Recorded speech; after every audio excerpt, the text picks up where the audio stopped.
So, coir. So if you have some of our microfarm kits, you will have had these coir discs alongside the Micrology tin kits. They also have these, and they expand to fit our bamboo trays here. But if you've got our Greens for a Year product, you'll be sent these magnificent coir blocks.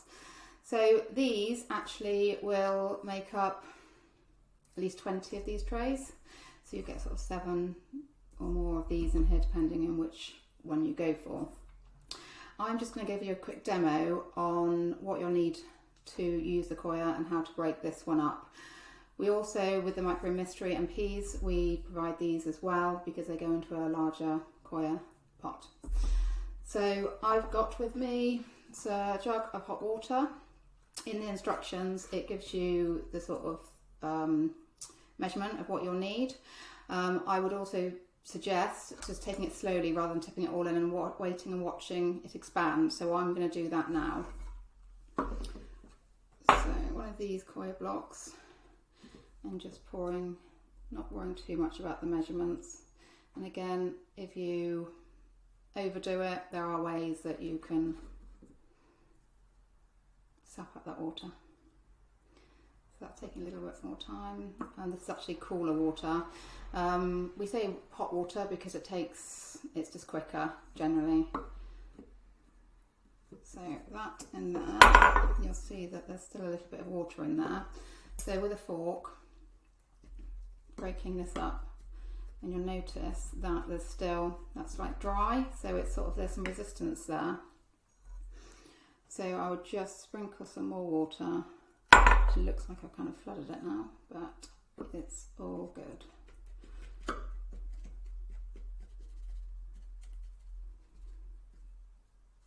Some of them are a little bit hard to break up.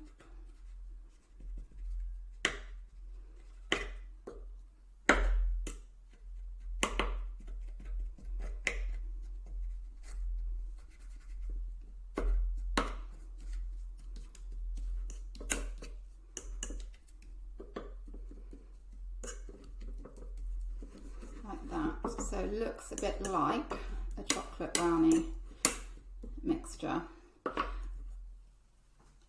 And because it's still quite wet, when I plant the seeds, I'm not going to pre-water it. But if it's quite dry and you're using other growing medium, then we like to say that it needs to be sort of damp to help the seeds germinate. So that's one type of coir with the discs.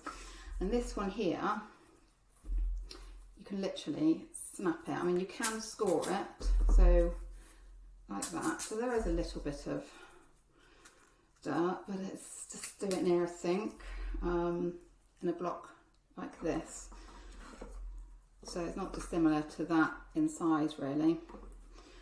And again, warm water over that. You notice it start to expand.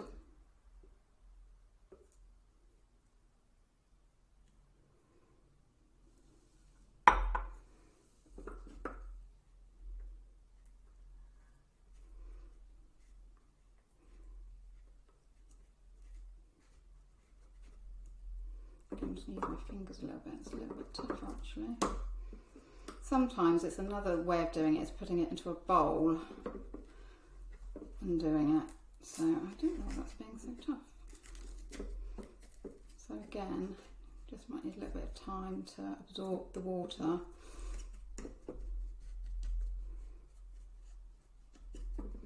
Like that. So it's absorbing it, and there's still that block in the middle there. So I'm just going to pour the water over that and let it soften up and let it expand.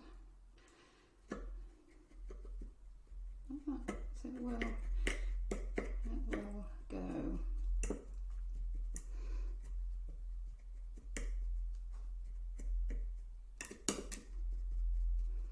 Again, that seems quite sloppy,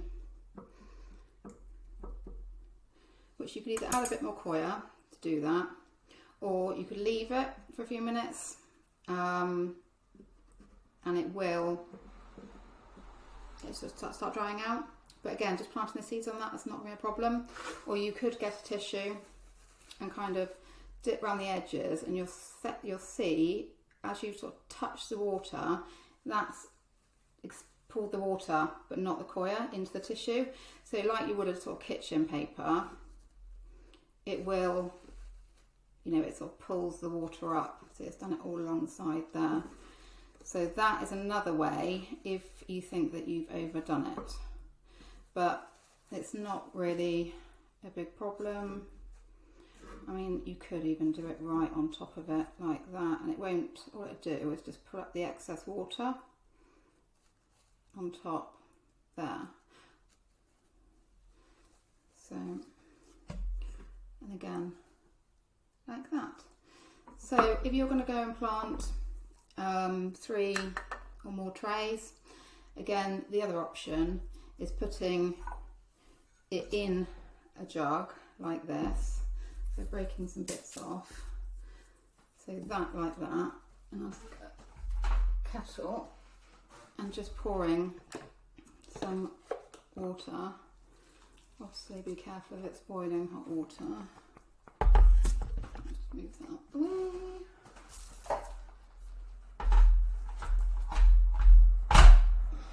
Like that. And you can see there's no excess water. And actually that is a lot easier.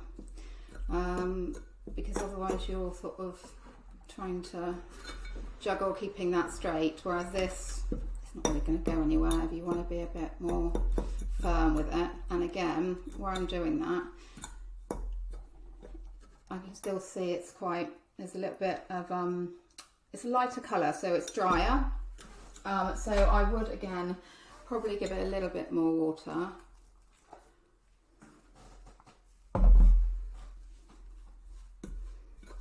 Like that. And then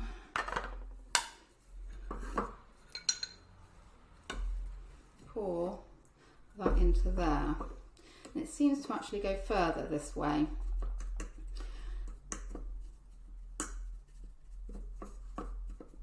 And you'll see some of the texture in the different coir that we've got. Obviously it's coconut husk, so you'll see some sort of strandy bits. Obviously we use coir for sustainability purposes, and because there's nothing there where it's dried, there's going to be nothing living in it. So if you use other growing media, you've got to be a little careful where it's come from. So because of that being a little bit drier than this one, I would give this one, the dry one, a little sprinkling of water before planting seeds. So obviously I use this, it's got a rose tip on the end. If you haven't got that, just a rinsed out like detergent bottle or something will do. Don't be afraid of giving it too much because it will absorb it, and depending on the time of year, if it's summer, obviously it will go really quickly, and winter, if we're in centrally heated houses, again the same thing. So on the next videos I'll be showing you what to look for in those.